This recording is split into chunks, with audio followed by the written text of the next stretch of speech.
Hello, I'm Cindy Schur. Welcome to Sanctuary. In less than 2 weeks, the high holidays of Rosh Hashanah and Yom Kippur arrive.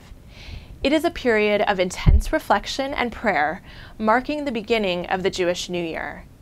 And at no time is music a more intrinsic part of the religious services, enveloping worshipers and conveying the tone and message of these sacred days of awe. Today on Sanctuary, we explore the role and history of the season's melodies, both ancient and contemporary, and we will discover the influences and muses that spur the cantors, choirs, and soloists who lead us in prayer and song.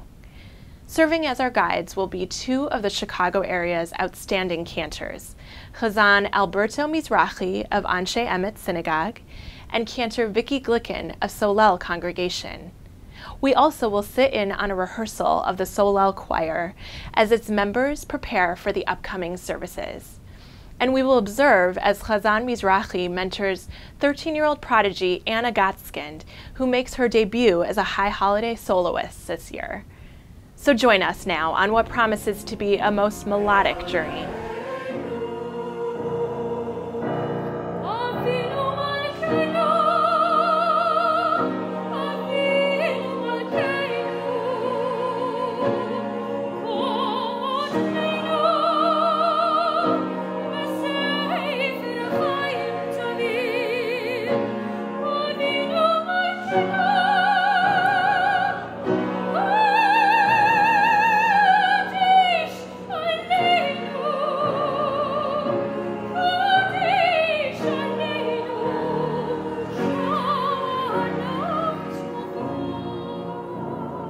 The high holidays are called the days of awe, A-W-E.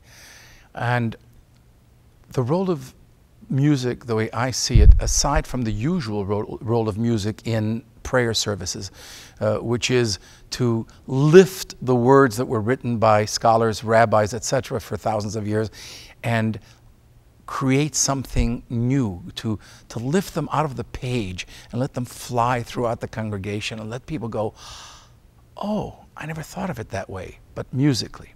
So in the days of awe, it has the additional purpose and need to raise not only awe among the people, but it's the day that we declare God as King of the universe. And therefore, the music is the processional. The music is the fanfare for God. Music is essential to the themes of the high holidays. And first of all, music is essential to worship and to prayer. And this is because we spend so much time thinking of the hows and the whys, etc., using our brains. And music has an incredible ability to go straight to the heart. We don't know why it works, but it touches us in a place where words sometimes can't, where verbal propositions sometimes can't.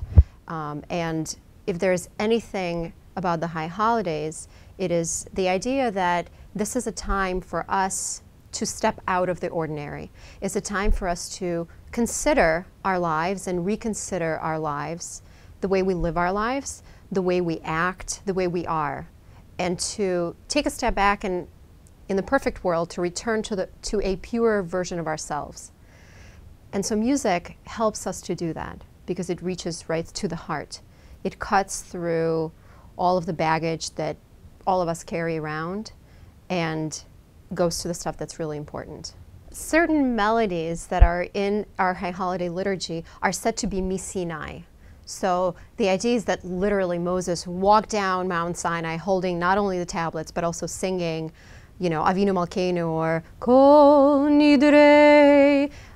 That's not the case. However, our music does contain certain melodies that are in fact very, very old. When we talk about very, very old in Jewish music, we're talking 14th, 15th century. That is old, however, because we have to remember this is an oral tradition. So some of the melodies we sing are probably even older than that, but we can only trace them to the moment when notation began, which is in around 14th or 15th century. But certain melodies, no doubt, are incredibly old, and are melodies that everybody knows. So whether it's Kol Nidrei, whether it's the Avinu Malkeinu, which also is reflective of the melodies that were in our milieu as we were traveling through various areas. So Avinu Malkeinu that I just sang is in a Dorian mode, so it goes da da da da da da da da da. This mode is found in a lot of the Eastern countries, and therefore that Eastern sound migrated along with us as we migrated through various lands, and eventually becomes part of our heritage as well. We're talking about the music of the high holidays, which are comprised of 5 or 6 modes, 4 or 5 for sure. And these various modes interpret the various sections of the liturgy of the high holidays, remembering that there are 2 days Rosh Hashanah, and there's the entire day of Yom Kippur, beginning with Kol Nidrei, the night before, the day of repentance. So you have a lot of different emotions, a lot of different interpretation that needs to take place, because the liturgy is vast, and the difference between declaring God king and being in a kind of a major quote unquote, because you know in Jewish music and in Middle Eastern music there is no such thing as minor being sad or major being happy. Those are the ways Western people think of them, but when we think of a mode that has a certain major sound that could be a little bit more uplifting perhaps, and then you have other sounds that are not sad, but they're more introspective. Knowing the modes that are used in the Middle East and knowing that it's an oral tradition, we have to figure that it had those sounds were somehow integrated. This is as close as we can get to what the music must have sounded like in the Holy Temple of Jerusalem. And we all want to know what that was like. We never will. Some of the common threads in the liturgy between Rosh Hashanah and Yom Kippur is a chunk of liturgy in the Amidah. Right around the Kiddusha, there is a beautiful, very poetic liturgy called Unetana Tokef. And Unetana Tokef really touches on questions that are central to both Rosh Hashanah and Yom Kippur, and these are questions really of life and death.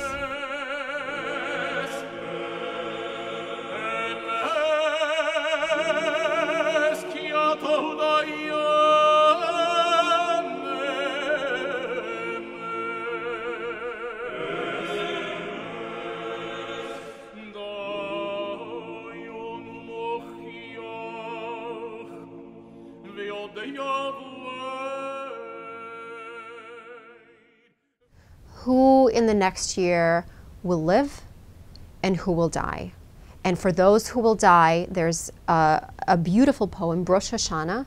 In this year, it is written, and on Rosh Hashanah it is written, and on Yom Kippur it is sealed. What is written and what is sealed? Who will die and who will live? Who will be successful and who will fail? Who will be healthy and who will be sick? Who will die by stoning? Who will die by wild animals, etc. And this liturgy is beautiful, and it's poetic, and it's also incredibly moving and weighty. You can't hear that liturgy and not shake in your boots. And the music certainly contributes to that. So Rosh Hashanah is one of those pieces that feature cantorial solos, and it's high drama, incredibly high drama, because you were talking about things of life and death. I mean, these really, really important issues that affect all of us. So that liturgy is common to Rosh Hashanah and Yom Kippur, something like Avinu Malkeinu as well, because we're constantly in this limbo between talking to God and recognizing that God is a sovereign who does have power over us. And so we're appealing to God as Malkeinu, as sovereign, as king, somebody who's more powerful than us, somebody that has more authority than us. And at the same time, we're also appealing to God as Avinu, our father, our parent. So we're hoping for